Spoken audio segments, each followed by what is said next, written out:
Muy buenos días a todos. Espero que se encuentren muy bien el día de hoy. Les doy la bienvenida a nuestro live de academia. Hoy vamos a estar trabajando con el optimizador de formas en Autodesk Inventor 2019. Mi nombre es Julián Chica. Me desempeño como ingeniero consultor PLM acá en Ingeniería Asistida por Computador y en nuestro centro de entrenamiento Academia. Y hoy voy a estar acompañándolos entonces en este compartir de qué es el optimizador de formas y una pequeña demostración en Autodesk Inventor. Bueno, entonces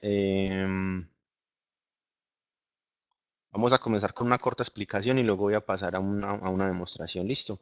Entonces, cuando estamos hablando de optimizadores de forma, estamos hablando de una funcionalidad de Autodesk Inventor en la cual yo puedo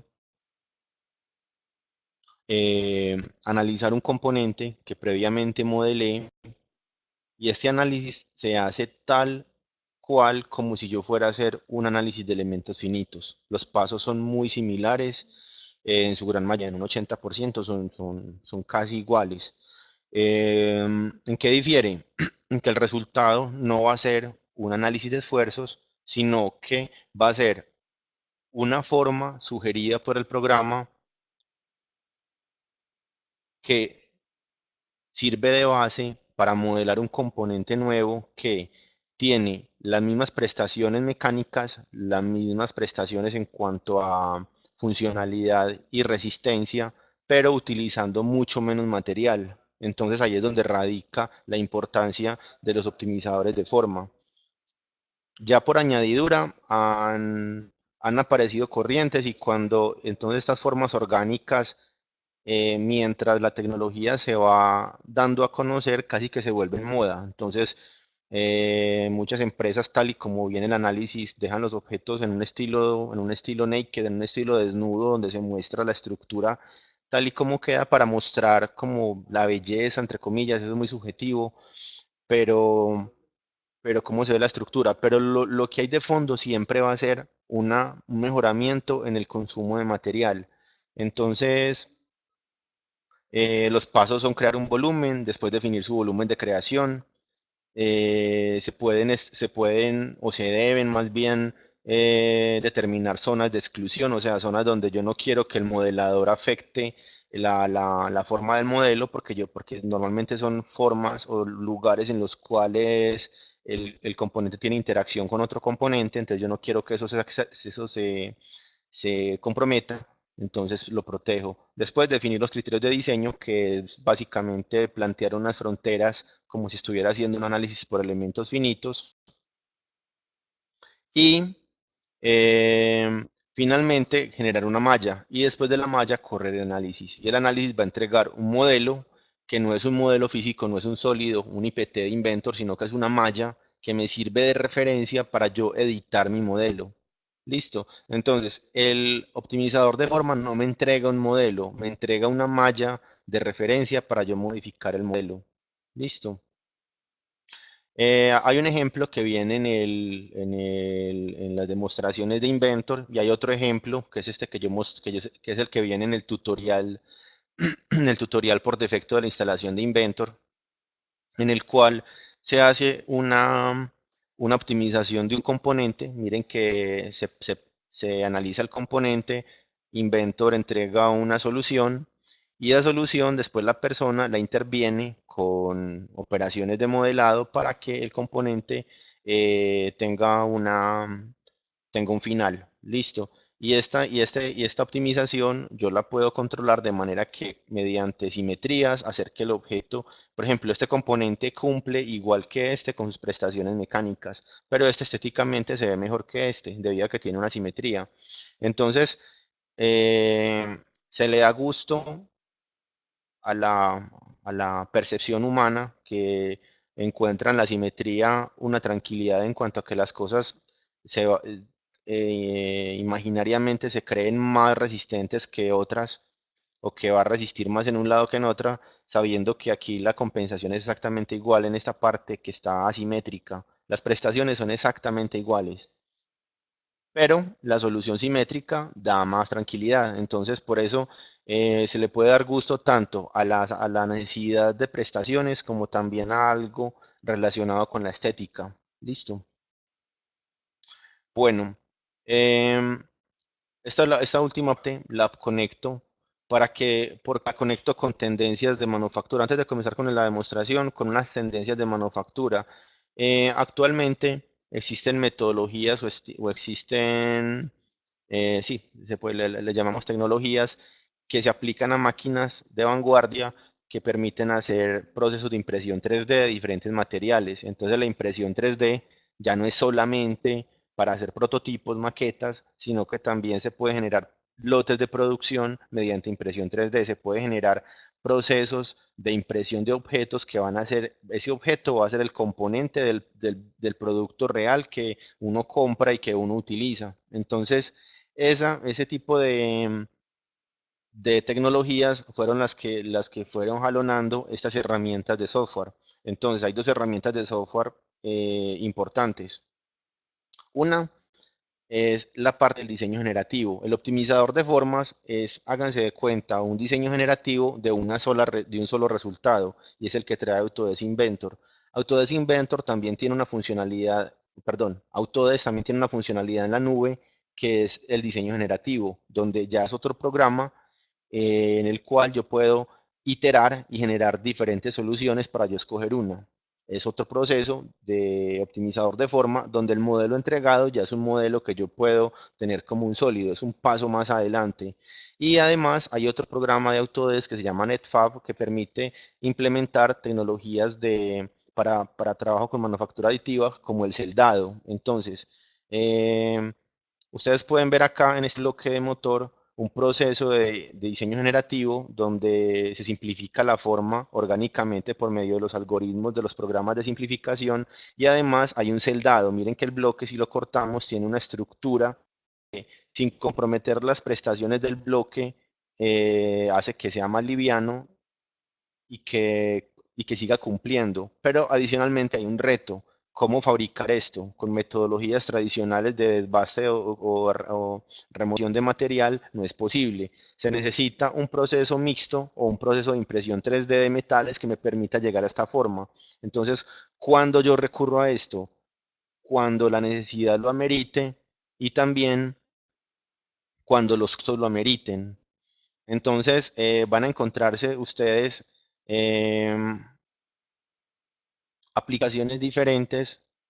Aquí me faltó una imagencita que bueno, en la diapositiva se me borró alguna cosa, en el cual yo puedo hacer una impresión 3D de diferentes materiales. Entonces, ya existe en el mercado este año un componente de un motor eléctrico donde la parte de acero y la parte de cobre fue impresa o sea, fue impresa en un solo tiraje. Entonces, en lugar de hacer un componente del motor en acero, luego maquinado, luego rectificado, luego con un acabado y luego un embobinado de cobre, todo eso se resume y se reemplaza por una sola impresión. Entonces, si bien el proceso de impresión comparado con un proceso particular de algo puede ser más costoso, viéndolo como una parte que reemplaza una cantidad de componentes, puede esa parte ser más precisa, ser un solo componente que reemplaza varios componentes, donde entonces hay una parte de precisión y de ajuste entre componentes que totalmente es despreciable, ya no hay que pensar en ella.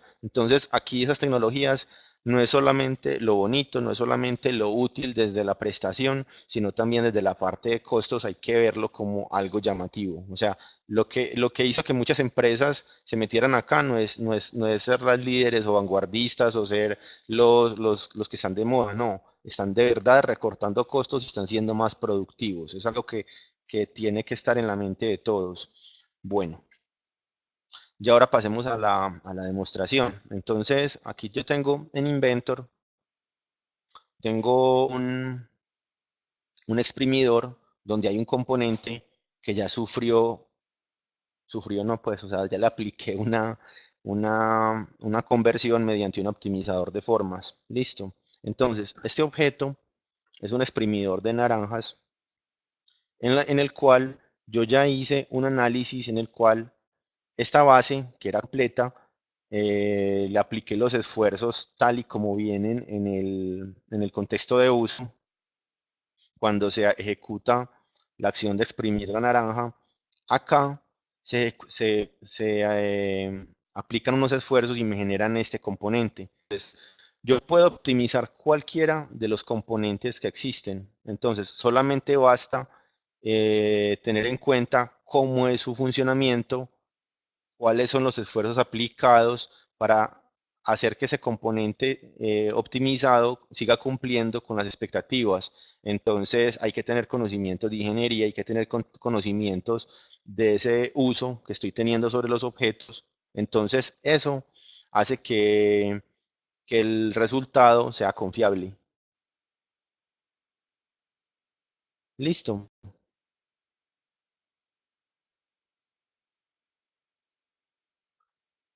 Juan Camilo, estoy leyendo tu pregunta.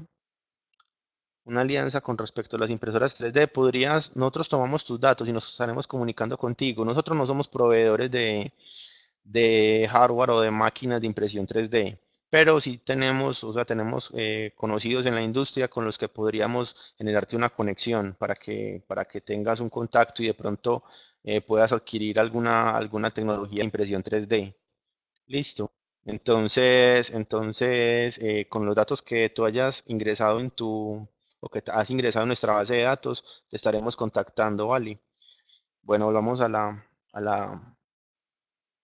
demostración. Aquí en esta parte, entonces tengo este cabezal. Este cabezal sufre unos esfuerzos aplicados por la palanca cuando se exprime y entonces recibe unos esfuerzos de empuje y también el soporte trata siempre de mantener este componente en su lugar. Entonces vamos a recrear eso para hacer una optimización de forma en esta práctica. Listo. Entonces voy a abrir este componente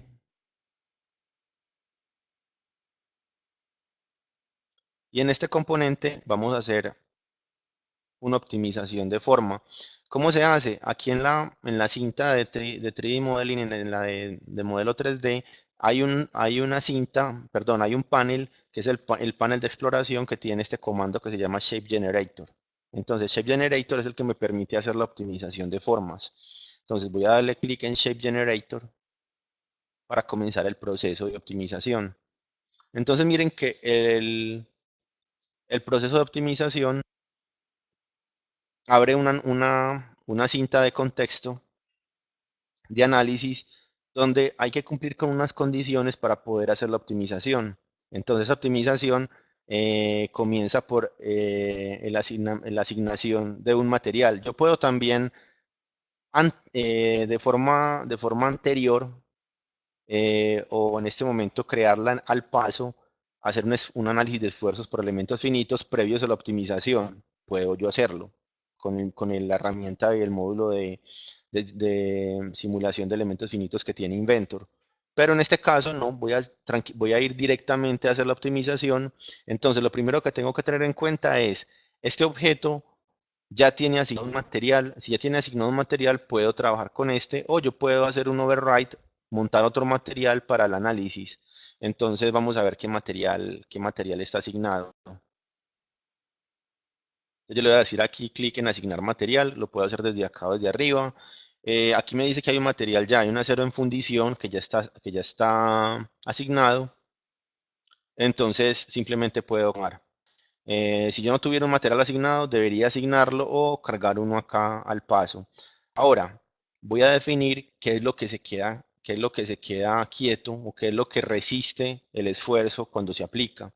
Entonces, lo que resiste el esfuerzo cuando se aplica voy a pasarme aquí un momentico a modelado, voy a tomar este par de planos, por el momento tenemos y ahora sí, nos pasamos al estudio.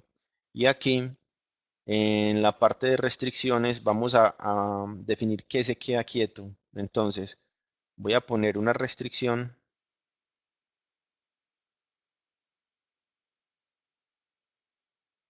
de bloqueo del movimiento en estas caras del modelo. En estas caras son las que están permitiendo que se ensamble este componente con la base y que pues mantienen este componente acá en este lugar. Listo. Entonces esto es lo que tiende a mantenerse quieto. Voy a darle clic en OK. Ahora voy a aplicar un tipo de esfuerzo sobre el componente. Entonces aquí vienen varias cosas, dónde se aplica el esfuerzo y de qué manera se aplica el esfuerzo. Entonces aquí hay una palanca que está ejerciendo una fuerza sobre algo en este lugar, en esta parte del exprimidor. Entonces hay que mirar si realmente esta parte está recibiendo un esfuerzo considerable. Entonces revisemos el ensamble un momento. Cuando yo aplico el esfuerzo en esta parte, yo voy a venir acá, yo muevo el exprimidor está haciendo una fuerza sobre este empujador que es el que exprime, pero a su vez hay una fuerza que se resiste y que empuja hacia arriba la palanca. Cuando yo estoy empujando aquí esto hacia abajo, pues esto se resiste al esfuerzo y aquí hay un esfuerzo hacia arriba en el sistema. Entonces, este esfuerzo en el sistema va empujando este cabezal en diferentes partes conforme va girando. Entonces yo puedo hacerlo en cada una de las partes o yo podría correr una simulación dinámica para establecer en qué momento se presenta el esfuerzo máximo. Por intuición, aquí cuando está comenzando, comienza a exprimir, está más o menos resistente, más o menos resistente. Cuando ya la naranja está en su máximo, como en lo que da para exprimirse, se genera casi que una, una tendencia de un esfuerzo que se ejecuta sobre la bandeja que recibe, o sea, se transmite ese esfuerzo y ahí es cuando es máximo. En ese momento, la palanca hace un esfuerzo sobre el cabezal más o menos en esta dirección. Entonces yo ahí puedo ya tener una consideración de la dirección o el vector de la dirección el vector de dirección de ese esfuerzo, de esa fuerza aplicada. Entonces, yo puedo en el análisis aplicar presiones o aplicar fuerzas, dependiendo de lo que yo esté buscando. En este caso, yo voy a aplicar una fuerza. Listo. Entonces, vamos a volver al análisis y en el estudio, vamos a aplicar algo coherente. Listo. Entonces, voy a utilizar una fuerza tipo rodamiento, que esto me permite generar una fuerza, pero que sin que genere amarre sobre las caras, o sea, permite o tiene fricción cero y se mantiene sobre el componente y no sobre la cara. Listo. Entonces, eso me permite que se permita la fuerza deslizar el objeto se desliza y lo que se hace es el esfuerzo sobre el sólido. Entonces, voy a aplicar el esfuerzo, voy a aplicarlo en esta cara interna y ahora voy a aplicarle una magnitud a esa fuerza. Si yo tengo alguna arista o algo de que pegarme para dar la dirección, perfecto. Pero si no, puedo utilizar los componentes rectangulares o los componentes del vector para poderla orientar. Entonces, es muy fácil porque yo tengo aquí la triada que me dicen qué orientación están los ejes coordenados y con base en eso, pues aplico la fuerza. Entonces, otra parte es cuánto es la fuerza que puede aplicar una persona. Entonces, una persona puede aplicar, en promedio, entonces en promedio puede aplicar dependiendo de cómo haga la palanca, si es con el cuerpo puede aplicar más o menos, estoy hablando de personas normales, a personas que no levanten pesas, personas que no tengan pues, una capacidad muscular superior a la normal, puede aplicar un 80% del peso total. Y cuando estamos hablando de fuerza de brazos, o sea, aquí en el peso total, supongamos que alguien se cuelgue de la palanca de la barra del exprimidor y que se cuelgue. Digamos un niño que ya se cuelgue, puede aplicar el 80% de su peso como fuerza. Pero normalmente la gente no va a hacer eso. La gente va con la fuerza que le da el brazo, o sea, no alcanza a colgarse, le da para exprimir la naranja, entonces aplica una fuerza. Entonces digamos que está más o menos en un 30%, 40%, quizás de pronto menos, dependiendo del tipo de persona, entre un 20 y un 40% de su peso. Entonces, digamos que ese peso va a ser, si pesa 70 kilogramos, va a estar entre 25, 20 kilogramos, y eso se convierte ya, se llaman kilogramos fuerza, que es la presión que uno podría medir con un dinamómetro. En ese sentido, yo tengo entonces ya una medida de un esfuerzo que yo puedo aplicar. Entonces, con base en eso, yo puedo decir, bueno, entonces voy a aplicar una fuerza de tantos newtons, que es la conversión, sería la conversión de los kilogramos fuerzas a newton, para decir la fuerza que voy a aplicar. Listo. Entonces, en este momento, digamos que, hagámosle más o menos, pongamos la gravedad en 10, de 9,8 aproximémoslo a 10, y pongamos una aquí 20, pongámosla en 200, 180 más o menos, pongámosle 180 newton, listo, a esta fuerza que le estamos aplicando. Y vamos a aplicarla, pongámosle más, pongámosle al 20, pongámosle un poquitico más. Y en la parte de componentes vectoriales vamos a utilizarlos y vamos a decir que esa fuerza de 220 tenemos que aplicarla entonces con una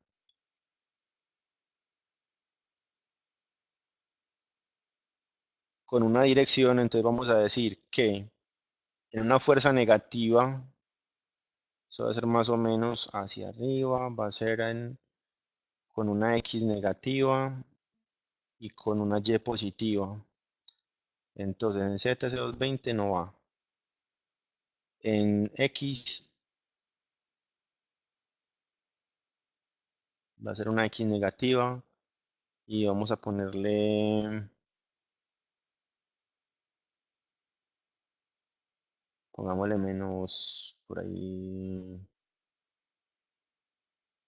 65. Y vamos a ponerle una en Y positiva y pongamos la de 135 por ahí. Listo. Aquí estoy viendo más o menos cómo queda la orientación. A ver, la palanca de pronto está muy levantada. Vamos a ponerle aquí un poquitico más. Menos 80. Menos 90.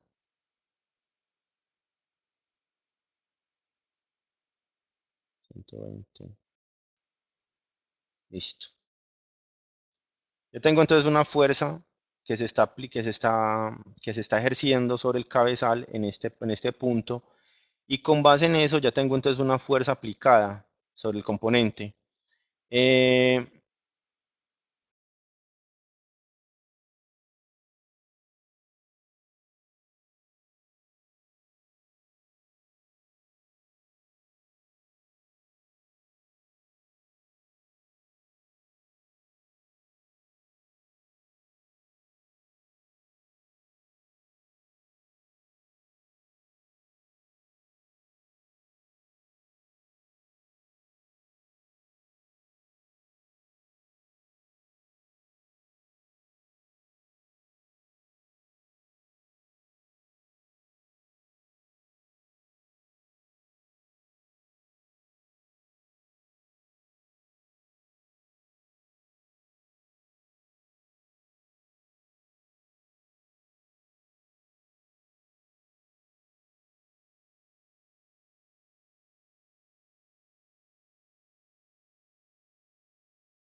Anchar el cilindro. Entonces miren que aquí el cilindro de entrada 12,9, vamos a agregarle 3 milímetros, entonces digamos que quede de 14, espérate, está 13, sí, 14,5, quedaría como de 2 punto algo, 14,5, perdón, es que tengo que ponerlo hacia el otro lado, listo, entonces sería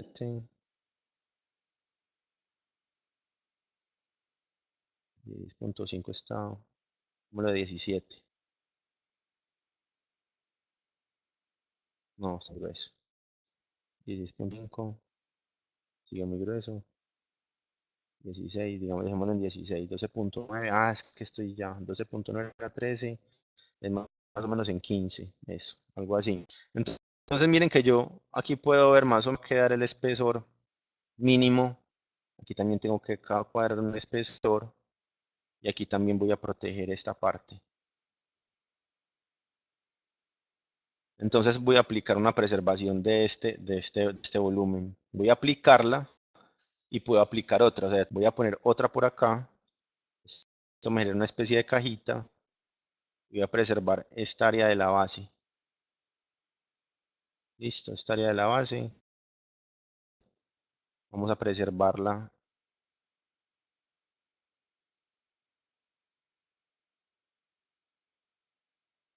de esta manera. Le digo clic en Apply. Miren que ahí van quedando los volúmenes de preservación. Y la otra preservación la voy a hacer en las dos partes donde entra el eje, acá.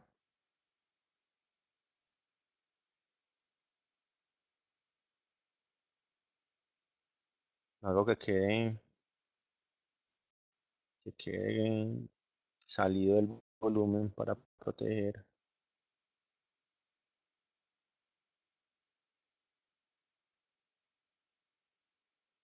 Y la otra la voy a hacer por acá.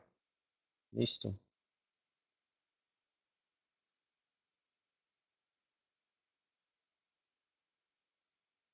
Entonces,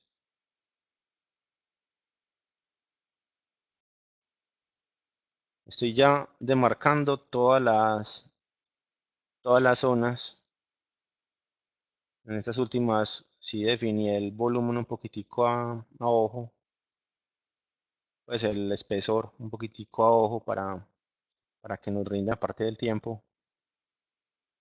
Ya tengo unos volúmenes. Estos volúmenes deben ser hechos a conciencia. Y los hice un poquitico rápido los otros, pero es por el tiempo que tenemos para la presentación. Listo. Tenemos estos volúmenes y ahora vamos a la parte de planos de simetría. Aquí yo voy a activar en la parte de modelado, voy a irme a los planos. Debo tener un plano que atraviese esto por toda la mitad. Este plano, XY Plane Top, dentro de mis planos que organice esta plantilla, es el que me va a servir para establecer la simetría. Me interesa que este objeto se vea igual por el lado, por decir algo derecho, al lado izquierdo. Entonces, ahí voy a garantizar que esto quede simétrico. ¿Listo? Ya con base en eso, simplemente aplico la optimización y miro a ver qué me entrega. Vale.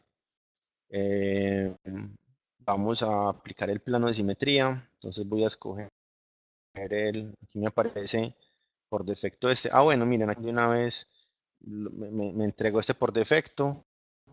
Yo puedo agregar más planos de simetría, o sea, hacer simetría con respecto a mí solamente me interesa esta. Esta es la que está activa acá por defecto. Él interpretó esta, lo cual estuvo bien. Y yo puedo el plano de simetría, aquí en ponerlo con respecto a la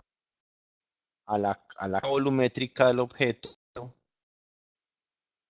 o ponerlo al centro de masa. Entonces todo depende de cómo yo quiera manejar la ubicación.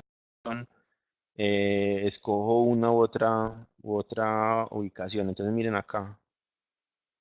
Aquí no hay cambio en el sentido que en el plano, acá en este lado no se va a mover porque este objeto es simétrico hacia ambos lados. Si fuera más de un lado del otro, también se afectaría en ese plano, pero miren que aquí solamente se afecta en la posición D, pero en la posición de Z no se mueve un milímetro. Listo. Entonces aquí para esta situación, para mí es indiferente la ubicación del plano, porque no es un objeto que ya está simétrico. Los cambios que hagan no me van. Vamos a poner acá voy a hacer el último cambio para que noten la diferencia. Entonces digamos que lo voy a dejar aquí en el centro de la caja volumétrica. Y ya luego, después de eso, le doy dar clic en OK. Tengo ya el eje de simetría. Correr la simulación. Finalmente yo puedo afinar junto a lo que quiero, lo cual es muy importante. es casi que el sentido de la simulación, es decir, ¿qué es lo que quiero hacer? Quiero obtener una masa, o sea, gastarme tanto de material, o quiero reducir el original en un porcentaje. Puede que el porcentaje que yo ponga sea tan, palabra exacta, como arriesgado, tan arriesgado que la resolución no sea viable. O sea, yo decir, yo quiero reducir la masa, el porcentaje en un 90%, puede que le diga, no, yo para un 90% es imposible con la fuerza con la que tiene que resistir esto, es imposible, entonces le va a sacar un fallo. Entonces pongamos algo que esté como en la mitad, pongamos un 50%, listo.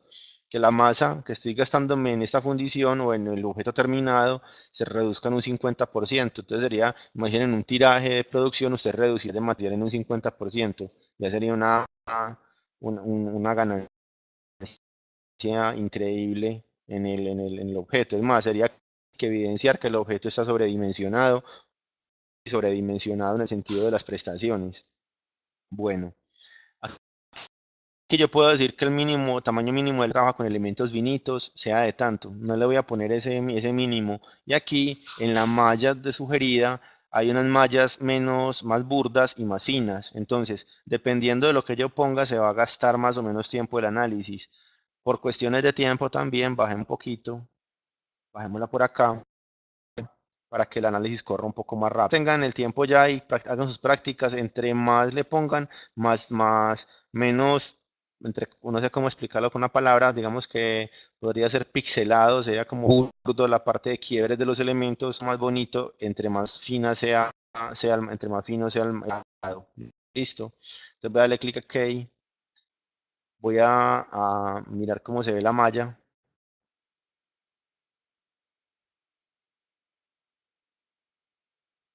En este momento la malla está quedando propiedades y yo creo que están todavía los elementos muy grandes, puedo optimizarla más. Yo la optimizaría un poco más, pero para la simulación del ejercicio, digamos que así está bien para hacer la demostración. Voy a generar la forma, listo, entonces voy a correr el simulador. El simulador se gasta un tiempo haciendo el cómputo de resultados según todas las condiciones de frontera que yo aplico. Después de eso, me va a estar entregando una forma subida que Inventor garantiza que cumple con las mismas prestaciones que el objeto original, según el de uso que yo apliqué. Eso, ojalá que no se demore mucho, si no me toca cancelar y bajarle las condiciones.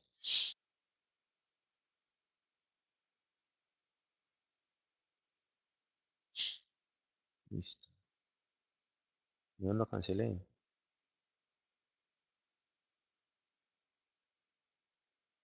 No sé qué le pasó. No sé por qué se canceló, sabiendo que yo no lo cancelé. Bueno, volvemos a correr.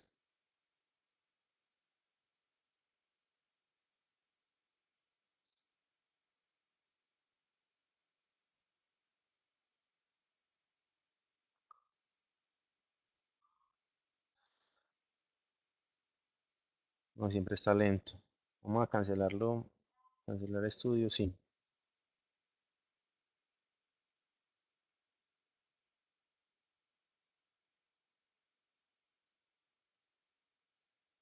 Listo. Y vamos a cambiar un poquitico las condiciones. Pongámosle un poquitico más burda la malla y subamos al 60. Y vamos a darle clic en generar forma y corramos el análisis. Listo.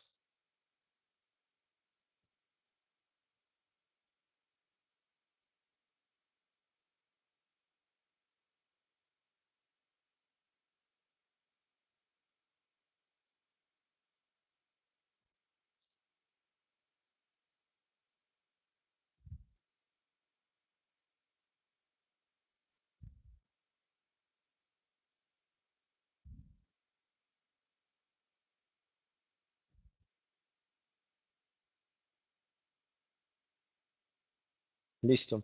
Miren aquí este resultado. Este resultado me entrega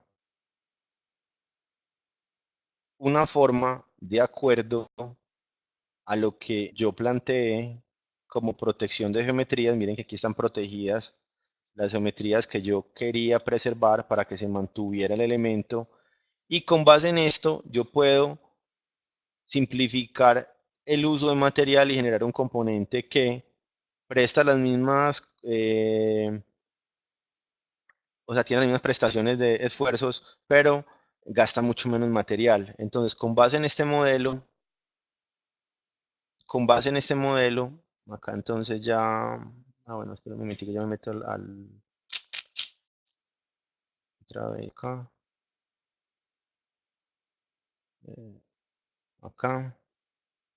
Yo debo hacer un paso final que me lo estaba brincando, me disculpan, que es el resultado, promoverlo como una forma. Entonces, ¿qué es lo que hace? Me lo va a publicar como una especie de archivo, yo lo compararía como una especie de archivo STL, que es un objeto visible dentro del modelo, pero que no es un sólido como tal. Entonces, yo digo promover la forma, y al promoverla yo puedo guardarla como un archivo STL, miren que guarda como STL precisamente, o puedo hacer que se vea en la parte. En este caso voy a hacer que se vea en la parte. Listo. Entonces, al hacer que se vea en la parte, yo lo que hago normalmente es irme al componente y en su apariencia, en el sólido, le cambio las propiedades de visualización, lo pongo como un objeto temporalmente, como un objeto translúcido, puede ser un azulito transparente, algo así. Y ya con base en esto comienzo a hacer cortes y optimizo el modelo. Listo. Entonces yo este modelo lo voy a guardar. Aquí el objeto sigue estando dentro del ensamble con sus mismas condiciones, y lo que hice yo dentro de pasos siguientes fue ya con métodos de modelado normal en este componente hice cortes. Si vamos a abrir esta base, después del análisis, después del análisis comencé a hacer cortes siguiendo como guía la malla. Hice algunos cortes que me permitieron optimizar la forma. Listo. Entonces, de esa manera yo puedo hacer operaciones tradicionales y este componente que optimice, quitarle geometría. De pronto, siguiendo parte de estética, no tiene que ser al pie de la letra como lo sugiere, puedo mantener una estética del modelo, pero yo sé que si no vulnero, o sea, no me meto dentro de este volumen, no estoy afectando el funcionamiento estructural del modelo, lo cual es muy bueno. Jaime, la respuesta de esto es que esta simulación, esta particular, no tiene nada que ver con la nube. O sea, esta es hecha por el programa Inventor instalado con recursos del programa, con recursos del computador, y no utiliza un solo recurso de la nube. El, el, el programa de diseño generativo en la nube, entonces yo cuando aquí estoy trabajando con los ambientes, aquí no me aparece. Bueno, me tocaría buscarlo. Cuando yo tengo el programa de diseño generativo, yo sí consumo recursos de la nube y consumo puntos de mi licencia, o sea, de mi suscripción de licencia, consumo puntos. Cada licencia, cuando se compra en suscripción, viene con 100 puntos de nube, y más o menos un análisis de la nube se te consume entre 12 y 16 puntos.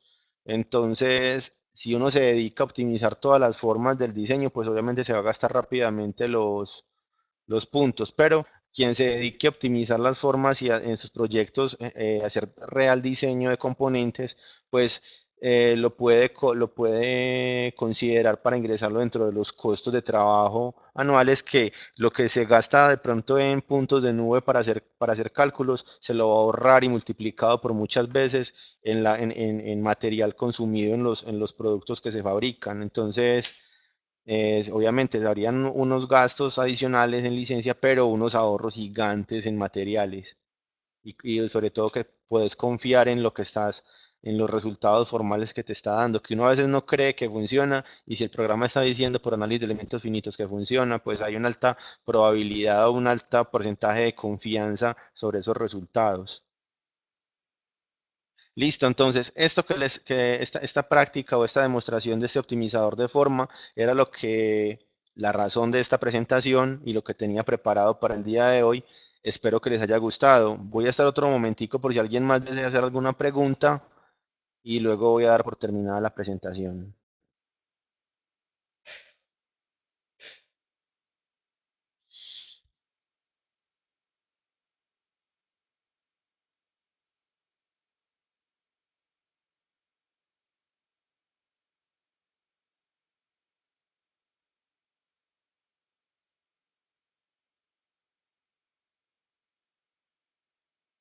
En este momento hay tres personas que me están escribiendo. Vamos a ver cuáles son las preguntas que, aquí Juan me dice que muchas gracias. Ah, bueno, Juan Camilo, también con mucho gusto. Espero que se sigan conectando a nuestros live los días jueves, que todos los jueves estamos ejecutando un live con diferentes temas a la misma hora, por el mismo método de comunicación. Y y los miércoles, eso sí no son todos los miércoles, sino que hacemos una programación que estamos comunicando de manera oportuna. Estamos haciendo ya unos desarrollos, unas demostraciones de pronto con un contenido técnico un poquitico más alto, en el sentido que son demostraciones más, no sé, un poquito más elaboradas. En la parte nos gastamos la hora completa, también de 11 a 12. Los invito para el próximo jueves. El live va a ser de diseño generativo. Entonces va a ser sobre ese programa que yo acabo de mencionar de la nube, que permite generar alternativas de diseño. Tiene una dinámica de trabajo diferente a esta. También bueno que la conozcan a quien le interesó el tema. Y como les dije, pues, acorde con la presentación, apoya todas estas nuevas tendencias de manufactura aditiva.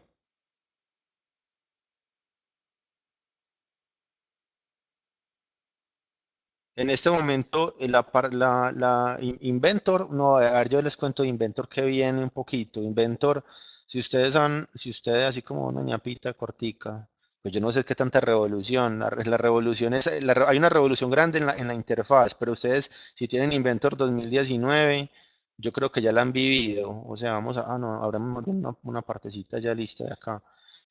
Si yo tengo una superficie y voy a aplicarle un agujero, ustedes ven que en la versión 2019 cambió la interfaz de los comandos. Esta interfaz es el primer ensayo de la nueva interfaz de manejo de comandos. Entonces, en la versión 2019 pusieron el comando de agujeros con esta nueva interfaz, todos van para allá, como a manera de mejora. Para quienes no tienen Inventor 2019, pues miren que la interfaz de los comandos va a cambiar y todo va para allá. Ya hay más comandos que van a venir con este cambio. Una mejora importante en Inventor que cabe resaltar en la parte de colaboración es la posibilidad de crear una vista compartida, en la cual yo tengo, si hablo con un cliente y le dice, ¿y cómo va el modelo? Entonces yo le puedo rápidamente generar una parte, generarle una vista compartida de modelo. Se genera y queda colgada en la nube con mi cuenta. Obviamente debo tener un Inventor licenciado con una cuenta de correo, una cuenta de usuario de Autodesk vinculada. Y una vez creada, yo puedo decirle, mira, te voy a compartir el vínculo. Es copiar el vínculo y yo abro un navegador, digamos que abro por aquí Chrome. Y aquí en Chrome voy a pegar el vínculo. Le doy aquí clic y el modelo se abre sin necesidad de loguearme. Puede que a mí me parezca logueado porque yo ya estoy logueado pues en las cuentas. Ah, miren, no me he logueado hoy. Entonces miren que aquí aparece el modelo, no me he logueado. O sea, alguien cualquiera que tenga ese vínculo puede abrir el modelo y manipularlo y verlo. Entonces, primero, no tiene que tener un visor gratuito instalado. Segundo, no requiere nada sino el vínculo. Entonces, yo le puedo mostrar a un cliente cómo es el modelo. Hay niveles de privacidad a la hora de publicarlo, pero este cliente puede derrotarlo, acercarse, puede medirlo,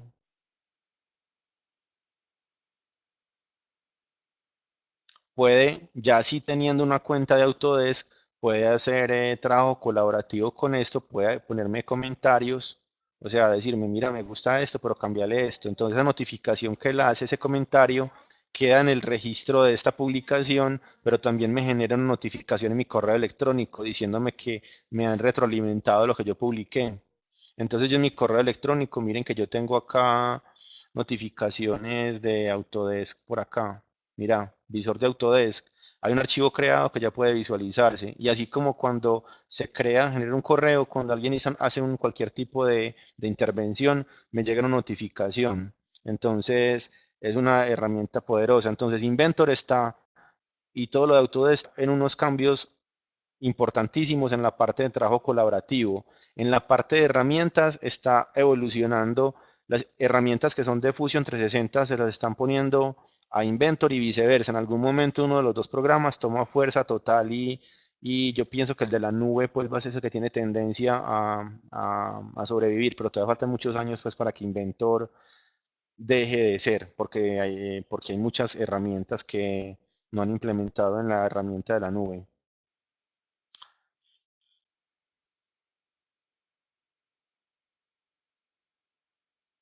Claro, hay el ángulo de fuerza, sí, lo que yo haría con más tiempo sería definir un vector mediante dos puntos de un eje de construcción que me diga exactamente, o más bien yo lo que haría sería lo siguiente, yo podría.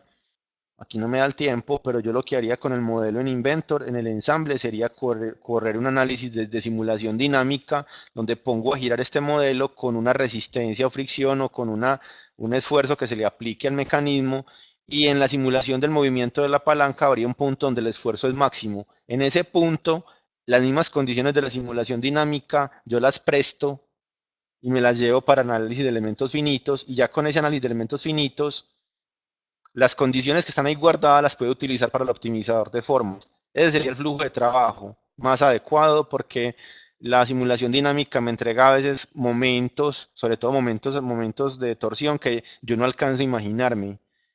Yo creo que yo, o alguien que no tenga mucha experiencia o con menos experiencia en la parte de simulación de elementos finitos, no se alcanza a imaginar. Yo que ya tengo alguna experiencia, pues algunos sí me lo sé, otros a veces me sorprendo. Pero lo bueno es eso, que es confiable. Ese sería el flujo, el mejor flujo. El segundo flujo sería crear un vector, un eje de referencia, un eje de trabajo entre dos puntos donde exactamente esté la fuerza y escoger ese eje de trabajo como vector de dirección al aplicar la fuerza. Listo, entonces, Freddy, esa sería la respuesta para tu pregunta. Jessica me pregunta, ¿dentro del mismo modelo puedo colocar diferentes cargas sin afectar la anterior, manteniendo los mismos volúmenes? Sí, claro, yo puedo editar en análisis que acabo de hacer y generar otra forma distinta. Obviamente, al aplicar condiciones diferentes, el resultado en la forma va a ser diferente. También te contesto con eso la pregunta que acabas de hacer. Listo. Yo creo que cualquier información adicional, pues tienen nuestros datos, nos pueden escribir, eh, nos pueden llamar. Tenemos, pues, el teléfono de Bogotá sería 321-3030 y desde Medellín sería 265-6868. Mi extensión es la 105. Y simplemente buscan nuestra información en internet. Ingeniería asistida por computador, llaman y preguntan por mí, Julián Chica. Alguna cosa que quieran saber adicionalmente, o si están interesados en aprender alguna herramienta, aprender algo, tenemos entrenamientos a la medida. Listo. Entonces, estos los resultados anteriores, yo puedo editar el estudio normal o crear otro estudio. O sea, yo puedo tener varios estudios guardados. Entonces, la respuesta es lo que quieras. Puedes editar el actual o puedes crear uno nuevo. Y puedes guardar, como viste, yo puedo a la hora de guardar el modelo, yo puedo guardarlo como un STL o propagarlo a la parte. Entonces, si yo lo guardo como un STL, tengo inclusive las soluciones guardadas como un archivo independiente, que lo puedo tomar como referencia en cualquier momento.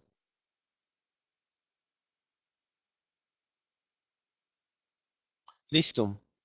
Entonces, muchas gracias por su asistencia. Espero que se sigan conectando, que sigan participando en nuestros lives. Fue todo un placer estar con ustedes el día de hoy. Que tengan un muy buen resto de día. Hasta pronto.